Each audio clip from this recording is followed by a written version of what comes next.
President Yoweri Museveni has overcome many security threats during his 32 years at the helm and is right now in the thick of dismantling the latest one. New Vision TV brings you the 7 deadliest threats which the general from Luwero as he keeps soldiering on.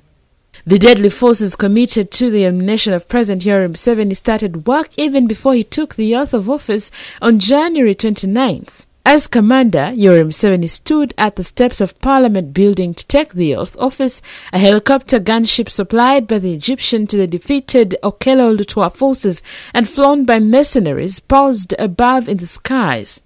It had enough ballistic firepower to blow up the parliamentary building with tens of thousands of people at the ceremony, and that was its mission. The pilot instead negotiated to surrender with the very people he had come to kill. He later said he just lost enough to kill so many people. Museveni thus survived making the record as the president who died during his swearing-in. Soon after taking power, the newly installed president had to reassure all the neighboring presidents, and they flew to Entebbe to meet him. However, President Mobutu Sese Seko of Congo, then called Zaire, did not come. Museveni instead flew to Gondolite to meet Mobutu. The crafty old Congolese soldier made many peace gestures which he did not intend to keep, for he intended to assassinate Museveni within an hour or two after the meeting. As Museveni prepared to board his plane to return to Entebbe, Mobutu presented him with a gift, a large bottle of wine in a heavy package. Museveni's head of security detail, Commander Akanga Byaruhanga, took the package and said it would be flown on the second plane that was carrying soldiers. Mobutu panicked and retrieved the gift, which was actually a time bomb, and told his soldiers to take it back. The third deadly threat emerged in the second half of 1986 when remnants of the defeated armies regrouped under Uganda People's Democratic Army and waged war from the Acholi, where they enjoyed a lot of support. They had the hardware of a standard army with lots of ammunition. Then, the Holy Spirit movement of prophetess Alice Lakwena also emerged. Although it was portrayed as a bizarre band of fanatics throwing stones at an opponent who had machine guns, this was a cleverly organized force using the fanatics as a cannon fodder, while the highly skilled marksmen like Lieutenant Colonel John Kennedy Kilama behind them took out the key fighters in the opponent's army.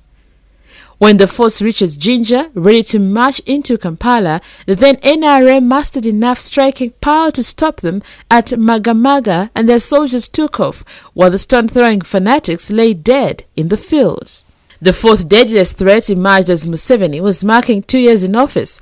His government was pursuing policies to revive Uganda's economy and manufacturing capacity, which constituted a threat to Kenya's manufacturing sector. The KANU government of Daniel Arap Moi took the matter too seriously and started undermining the young NRM administration. The hostilities heightened until December 1987, when actual war was on the verge of breaking out as the two countries massed troops around the common border.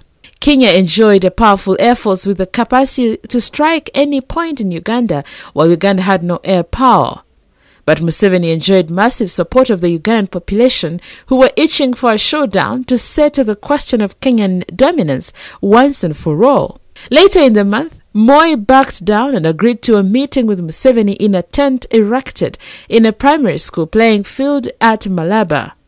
The two made peace, and the number of casualties in the preceding border skirmishes was never released. The fifth deadliest threat emerged through terrorists who started recruiting in Uganda from the early 90s and possibly reached a climax in 1998 when they burned scores of teenagers to death at Kichwamba.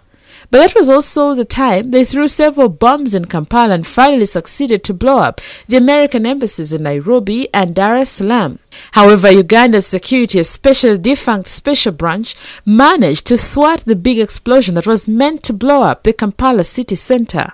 The sixth deadliest threat Museveni beat was from his old comrade Colonel Muammar Gaddafi, who wanted to assassinate him after they disagreed on the Libyan leader's ambition to rapidly create a United States of Africa. Gaddafi plotted to blow Museveni's presidential jet out of the skies, prompting Museveni to seek advanced surveillance and interception assassinates. Gaddafi plotted to blow Museveni's presidential jet out of the skies, prompting Museveni to seek advanced surveillance and interception assistance when flying in the last years of the last decade. The seventh deadliest threat that Museveni is in the process of dismantling are the armed groups that had infiltrated security systems and were developing into militias with a possible political agenda.